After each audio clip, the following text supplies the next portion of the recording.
ओम शिवाय नमस्तुभ्यम। आप सभी का दिन शुभ और मंगलमय हो। आप सभी भगवान भोलेनाथ की कृपा से सदा सुखी और स्वस्थ रहें। मित्रों, आज 29 सितंबर 2024 अश्विन माह के कृष्ण पक्ष की त्रयोदशी तिथि यानी रवि प्रदोष व्रत है। प्रदोष व्रत जिस वार को पड़ता है उसे उसी वार के नाम से जाना जाता है। जैसे आज रविवार है तो आज के प्रदोष व्रत को रवि प्रदोष व्रत के नाम से जाना जाएगा। और आज हम सुनेंगे रवि प्रदोष व्रत की कथा। उससे पहले प्रदोष व्रत पूजा का शुभ मुहूर्त जान लेते हैं। 29 सितंबर को प्रदोष व्रत पूजा का शुभ मुहूर्त शाम 5:38 से रात 8:13 तक रहेगा। इस मुहूर्त में भगवान शिव की पूजा करने से उनकी विशेष कृपा प्राप्त होती है। मित्रों, यदि आप व्रत रखते हैं या नहीं भी रखते हैं तो इस दिन कथा सुनकर आप पुण्य फल प्राप्त कर सकते हैं। तो आइए श्रवण करते हैं रवि प्रदोष व्रत की कथा को। उससे पहले प्रेम से बोलिए भगवान शिव शंकर माता पार्वती की जय। रवि प्रदोष व्रत की कथा सुनने व पढ़ने से जीवन के सभी कष्ट दूर हो जाते हैं और भगवान शिव की असीम कृपा प्राप्त होती है।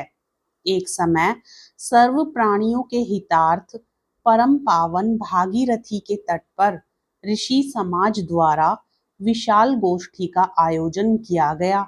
विद्वान ऋषियों की एकत्रित सभा में व्यास जी के परम शिष्य पुराणवेता सूत जी महाराज हरि कीर्तन करते हुए पधारे। सूत जी को देखते ही सोनकादि 88,000 ऋषियों ने मुनियों ने खड़े होकर दंडवत प्रणाम किया। महाज्ञानी सूत जी ने भक्ति भाव से ऋषियों को हृदय से लगाया तथा आशीर्वाद दिया। विद्वान ऋषिगण और सब शिष्य आसनों पर विराजमान हो गए। मुनिगण विनित भाव से पूछने लगे कि हे परम दयालु, कलिकाल में शंकर की भक्ति किस आराधना द्वारा उपलब्ध होगी? हम लोगों को बताने की कृपा कीजिए, क्योंकि कलयुग के सभी प्राणी पाप कर्म में रत रहकर वेद शास्त्रों से विमुख रहेंगे। दीन जन अनेकों संकटों से त्रस्त रहेंगे। हे मुनि श्रेष्ठ, कली काल में सत्कर्म की ओर किसी की रुचि ना होगी।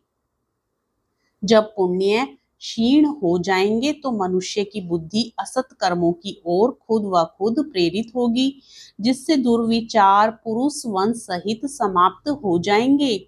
इस अखिल भूमंडल पर जो मनुष्य ज्ञानी होकर ज्ञान की शिक्षा नहीं देता, उस पर परमपिता परमेश्वर कभी प्रसन्न नहीं होते हैं। हे महामुने, ऐसा कौन सा उत्तम व्रत है जिससे मन वांछित फल की प्राप्ति हो? आप कृपा कर बतलाइए। ऐसा सुनकर दयालु हृदय श्री सूत जी कहने लगे कि हे श्रेष्ठ मुनियों तथा सोनक जी, आप धन्यवाद के पात्र हैं। आपके विचार सराहनीय एवं प्रशंसनीय हैं। आप वैष्णव अग्रगण्य हैं, क्योंकि आपके हृदय में सदा परहित की भावना रहती है।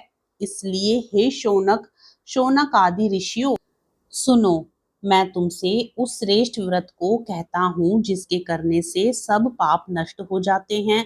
धन वृद्धि कारक, दुख विनाशक, सुख प्राप्त कराने वाला, संतान देने वाला, मनवांछित फल प्राप्ति कराने वाला यह व्रत तुमको सुनाता हूँ, जो किसी समय भगवान शंकर ने देवी सती जी को सुनाया था। और उनसे प्राप्त यह परम श्रेष्ठ उपदेश मेरे पूज्य गुरुजी ने मुझे सुनाया था, जिसे आपको समय पाकर शुभ बेला में मैं सुनाता हूँ। बोलो उमापति भगवान शंकर की जय। सूत जी कहने लगे कि आयु वृद्धि स्वास्थ्य लाभ हेतु त्रयोदशी का व्रत करें। इसकी विधि इस प्रकार है। प्रातः स्नान कर निराहार रहकर शिव ध्यान में मग्न हो। शिव मंदिर में जाकर शंकर भगवान की पूजा करें। पूजा के पश्चात अर्घ्य पुण्य त्रिपुण का तिलक लगाकर बेलपत्र चढ़ाएं, धूप दीप अक्षत से पूजा करें, ऋतु फल चढ़ावें। ओम नमः शिवाय मंत्र का रुद्राक्ष की माला से जप करें। ब्राह्मण को भोजन कराकर सामर्थ्यतानुसार दक्षिणा दें। सत्य भाषण करना परम आवश्यक है। हवन आहुति भी देनी चाहिए। इसके बाद मौन व्रत धारण करें। व्रती मंत्र ओम ह्रीं क्लीं नमः शिवाय स्वाहा से आहुति दें। इससे अभिष्ट फल की प्राप्ति होती है। व्रती मनुष्य को पृथ्वी पर शयन करना चाहिए। एक बार भोजन करें, इससे सर्व कार्य सिद्ध होते हैं। श्रावण मास में तो इसका विशेष महत्व है। यह सर्व सुख धन आरोग्यता देने वाला है। यह व्रत सभी मनोरथों को पूर्ण कराता है।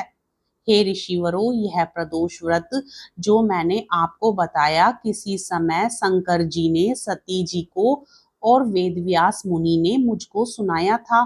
सोनकादि ऋषि बोले, हे पूज्यवर महामते, आपने यह व्रत परम गोपनीय मंगलप्रद कष्ट निवारक बतलाया है। कृपया यह बताने का कष्ट करें कि यह व्रत किसने किया और उससे क्या फल प्राप्त हुआ।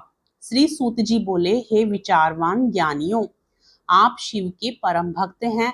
आपकी भक्ति देखकर मैं व्रती पुरुषों की कथा कहता हूँ। एक गांव में अति दीन ब्राह्मण निवास करता था। उसकी साध्वी स्त्री प्रदोष व्रत किया करती थी। उसे एक ही पुत्र रत्न था। एक समय की बात है, वह पुत्र गंगा स्नान करने के लिए गया।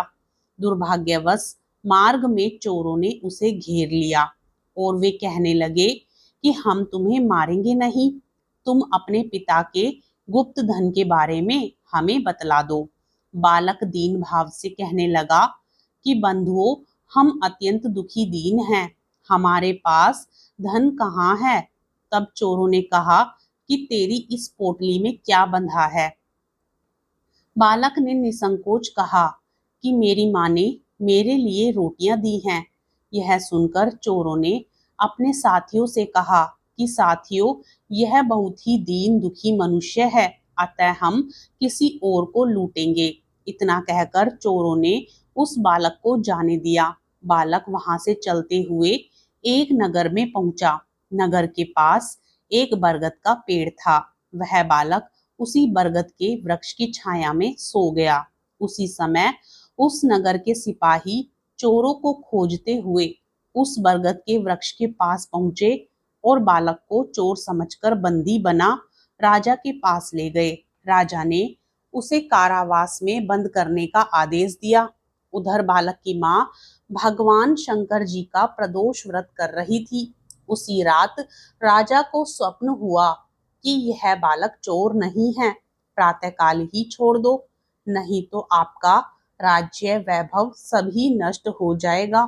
रात्रि समाप्त होने पर राजा ने उस बालक से सारा वृतांत पूछा। बालक ने सारा वृतांत राजा को सुना दिया। बालक की बात सुनकर राजा ने सिपाही भेजकर बालक के माता पिता को पकड़वाकर बुला लिया। राजा ने जब उन्हें भयभीत देखा तो कहा कि तुम भय मत करो, तुम्हारा बालक निर्दोष है। हम तुम्हारी दरिद्रता देखकर 5-5 गांव तुमको दान में दे देते हैं। शिव की दया से ब्राह्मण परिवार अब आनंद में रहने लगा। इस प्रकार जो कोई मनुष्य रवि प्रदोष व्रत को करता है, वह सुखपूर्वक और निरोगी होकर अपना पूर्ण जीवन व्यतीत करता है तथा उसके जीवन में खुशहाली आती है। प्रेम से बोलिए शिव शंकर भगवान की जय, माता पार्वती की जय। भगवान शिव की कृपा से आप सदा सुखी और स्वस्थ रहें। मित्रों, ये थी रवि प्रदोष व्रत की कथा। आपको कथा कैसी लगी? कथा पसंद आए तो प्लीज लाइक जरूर करें और यदि आप चैनल पर नए हैं तो चैनल को सब्सक्राइब भी जरूर करें।